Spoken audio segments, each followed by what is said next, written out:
I really think to myself, damn, I fumbled a boundary again. Peace, family. So, I wanted to take a quick moment to talk about boundaries, the importance of self care and self preservation, and just the overall knowings that you don't have to show up for everything, you don't have to respond to everything, you don't have to make yourself available for everything. Just because you're free doesn't mean that you're available, and just because you're available does not mean that you are free.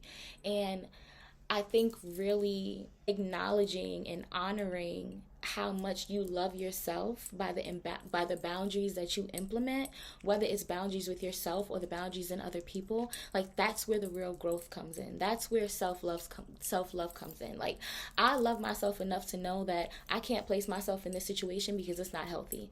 I love myself enough to know that I don't have to engage or be around things that I do not want to be around. I love myself enough to know that my peace of mind, safety, sanity, mental health, spiritual wellness comes first above all, and above all things, and above anyone.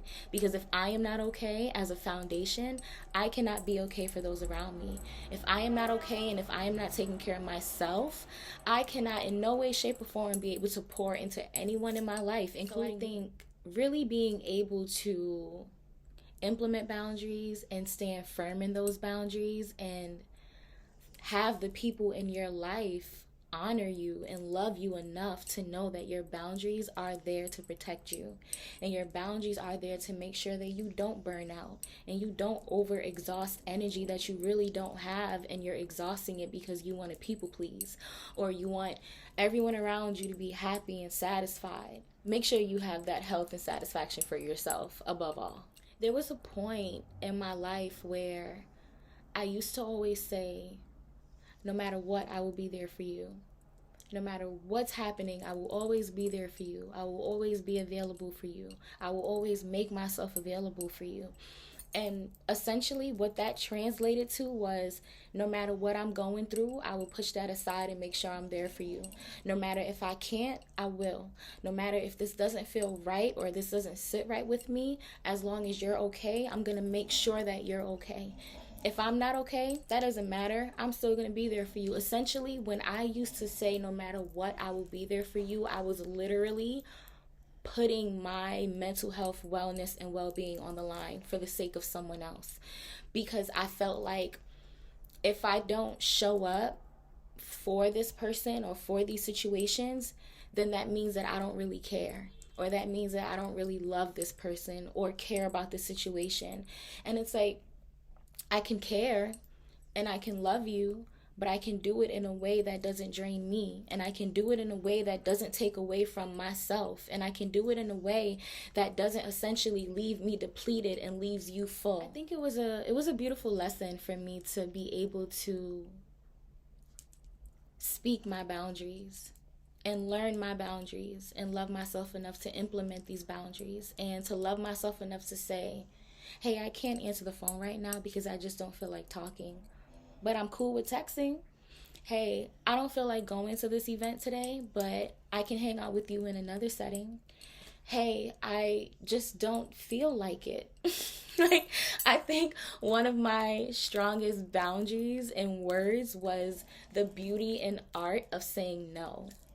One of my strongest beauty in words were the art of being able to safely say, hey, I don't want to do this right now.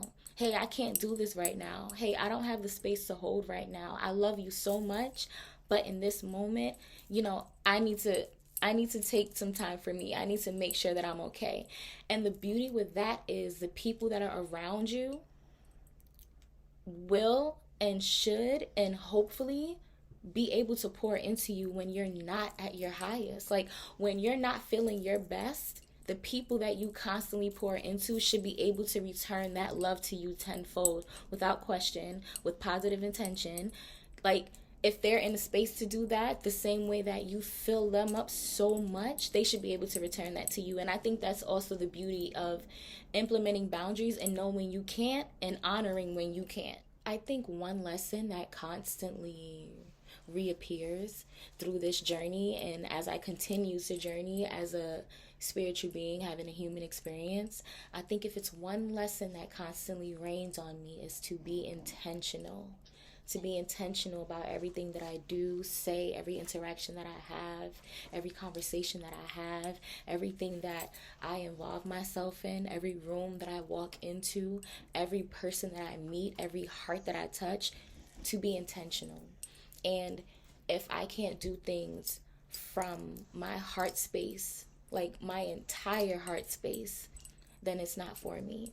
If it doesn't feel like it's in alignment with me, then it's not for me. And just recognizing that while you journey, you are so divinely led and protected in every single thing that you do. You cannot you can't go wrong. Like when your intentions are pure in every single thing that you do, you cannot go wrong. When your heart space is in it, you cannot go wrong. When you show up as your purest, authentic self, truest self, you cannot go wrong because the divine is riding with you and the divine is walking with you. So I'm just going to close it out with an affirmation that has been guiding me lately. And it is, I let go of the need to be everything to everyone and know that as long as I am all things to myself, I am okay. I hope you love that.